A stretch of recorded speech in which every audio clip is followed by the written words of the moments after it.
him, even though the family moved. Yes.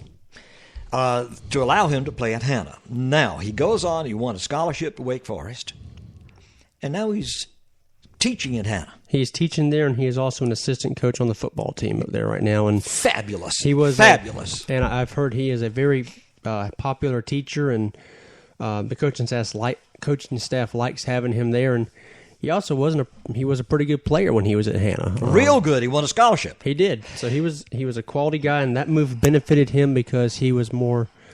At that time, Hannah was a better program than Palmetto. Palmetto was a struggling 2 or 3 win a year team. Right. Hannah was winning 7 and 8 games a year under Scott Parker at that time. So he went there to get more visibility as a tight end because Palmetto's offense didn't use a tight end that much. And it worked. It did. A quality education at Wake Forest.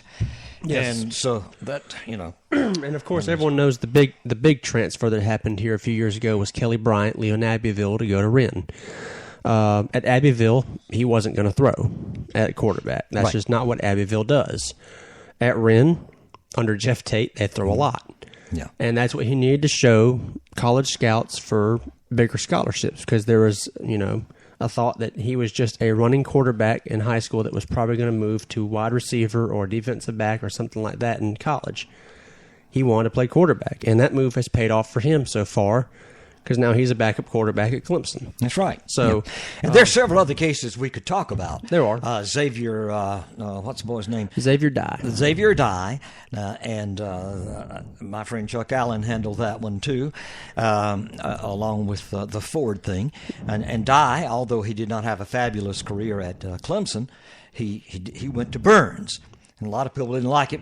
Burns is recruiting, blah blah blah, and then Martavis Bryant came from Calhoun Falls for, I think, his senior year or junior and senior year. He came to Hannah for his junior year when Kenya Fouch was hired on at Hannah. Yeah, but now what happened, they actually closed Calhoun Falls, and it became it went into charter school. It went into remission for one school year, and then they reopened it as a charter school. Yeah.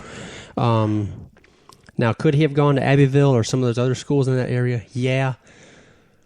But he was a 6'4", 200-pound wide receiver. He had a pretty fair career. He did. He had that one really, really good season at Clemson, and he parlayed that into a career in the NFL now. And it's doing well. Now, down through the years, there was a kid that I kind of helped coach in YMCA ball that he played at McDuffie, Hannah, and Westside.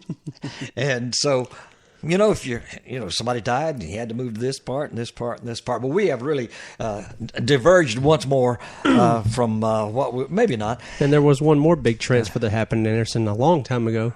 I believe Jim Rice transferred. That was not a transfer. That was a redrawing of the line? That was redrawing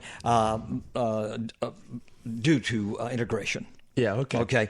Yeah, that's what that was. But that was another one of those kids that played for both schools around here. And now, come back to where we started this, Jackson Williamson is now part of that list as well for Anderson City athletes that have played for both Hannah and Westside. But I think that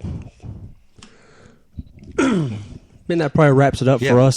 Yeah. But before we get out of here, I would like to say a happy Veterans Day to all those veterans out there. Yes. My wife and I just got back from Applebee's with my brother-in-law who is a veteran, and restaurant was packed, good food. And, great. Thank all those that are veterans today, if you can. Okay, that's Lake Morris of the Anderson Independent Mail. I'm Ken Alice.